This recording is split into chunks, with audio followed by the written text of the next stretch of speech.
প্রধানমন্ত্রীর নির্দেশনায় বান্দরবানের থানচি উপজেলার দুর্গম তিন্দু নিম্ন মাধ্যমিক বিদ্যালয়টি জাতীয়করণের ঘোষণা দেওয়া হয়েছে। 2022 সালে প্রতিষ্ঠিত এই স্কুলটির প্রধান শিক্ষক বামং খিয়াং মিংলেন সহকর্মীদের বেতন দেওয়ার জন্য ছুটির দিনে ইঞ্জিন চালিত নৌকা চালিয়ে আয় করতেন। বিষয়টি প্রধানমন্ত্রীর নজরে আসার পর তিনি তাৎক্ষণিকভাবে স্কুলটি জাতীয়করণের নির্দেশ দেন। জাতীয় সংসদ অধিবেশনে বাজেট আলোচনার সময় শিক্ষামন্ত্রী আ.ন.ম এহসানুল হক মিলন আনুষ্ঠানিকভাবে এই জাতীয়করণের ঘোষণাটি প্রদান করেন। বিস্তারিত জানাচ্ছেন কাজী শাহজাহান ইসলাম মেধা।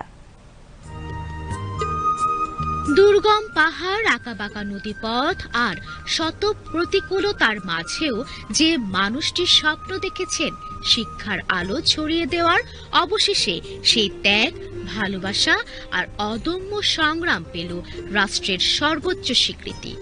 অবশেষে তার সততা আর কঠোর পরিশ্রম সামাজিক যোগাযোগ মাধ্যমে ছড়িয়ে গেলে প্রধানমন্ত্রীর নজরে আসে। বান্দরবানের থানচি উপজেলার তিন্দু নিম্ন মাধ্যমিক বিদ্যালয় জাতীয়করণের উদ্যোগ নেওয়া হচ্ছে বলে জাতীয় সংসদে শিক্ষামন্ত্রী আ.ন.ম এহসানুল হক মিলন জানিয়েছেন। প্রধানমন্ত্রীর নির্দেশনায় বিদ্যালয়টি জাতীয়করণের প্রক্রিয়া শুরু হবে। এই সংসদে আসার পূর্বেই একটি টেক্সট পেলাম ওনার অফিস থেকে। সেখানে লেখা রয়েছে, বান্দরবনের দুর্গম থানচির তিন্দু এলাকায় শিক্ষার আলো জ্বালিয়ে রাখতে এক ব্যতিক্রমধর্মী সংগ্রাম চালিয়ে যাচ্ছেন এক প্রধান শিক্ষক, যার নাম বাং খিয়াং মিল্যাং। 2020 সালে প্রতিষ্ঠিত তিন্দু নিম্ন মাধ্যমিক বিদ্যালয় বর্তমানে 56 জন শিক্ষার্থী থাকলেও অধিকাংশ পরিবার দরিদ্র হওয়ার কারণে রীতিমতো বেতন দিতে পারছে না শিক্ষক এবং কর্মচারীদের। এই সংকট মোকাবেলার জন্য সেই প্রধান শিক্ষক তিনি ইঞ্জিন চালিত একটি নৌকা চালান। থানচি, তিন্দু ও রোমাক্রি নদীপথে পর্যটক যাত্রীদের আহরণ করিয়ে সেখান থেকে আয় হয়েছিল তার মাত্র 40,000 টাকা।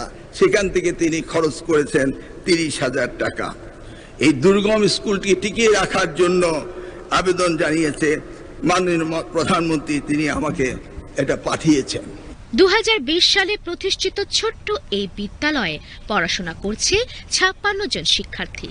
কিন্তু দরিদ্র পরিবারের সন্তানদের কাছ থেকে নিয়মিত বেতন না পাওয়ায় দীর্ঘদিন ধরে শিক্ষক কর্মচারীদের বেতন দেওয়া ছিল বড় এক সংকট। তবু থেমে যায়নি প্রধান শিক্ষক বামং খিয়াং মিংলেন এই সৎ উদ্যোগ। ছুটির দিনগুলোতে নিজেই ইঞ্জিন চালিত নৌকা চালিয়ে থানচি, তিন্দু, রিমাংক্রে নৌপথে যাত্রী ও পর্যটন পরিবহন করেছেন। সেই কষ্টার্জিত আয়ের বড় অংশ ব্যয় করেছেন নিজের জন্য নয়, বরং বিদ্যালয়ের শিক্ষক কর্মচারীদের বেতন পরিশোধে। আমরা জানুয়ারি থেকে বেতন পাচ্ছি না।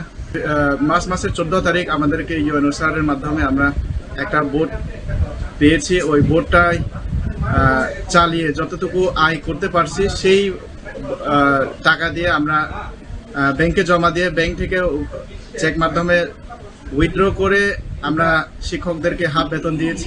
একজন শিক্ষকের এই নিঃস্বার্থ আত্মত্যাগ, দায়িত্ববোধ আর মানবিকতার গল্প ছুঁয়ে যায় গোটা দেশকে। প্রশংসায় ভাসেন তিনি। এগিয়ে আসেন স্থানীয় প্রশাসনও। বিদ্যালয়ের জন্য বোটের ব্যবস্থা, নতুন ভবন নির্মাণ এবং ছাত্রাবাস সংস্কারের উদ্যোগ নেওয়া হয়। অবশেষে বিষয়টি পৌঁছে যায় প্রধানমন্ত্রীর নজরে। সেই মানবিক গল্প, সেই অনন্য সংগ্রাম রাষ্ট্রকেও নাড়া দেয়। প্রধানমন্ত্রীর নির্দেশনায় শুরু হচ্ছে বিদ্যালয়টি জাতীয়করণের প্রক্রিয়া।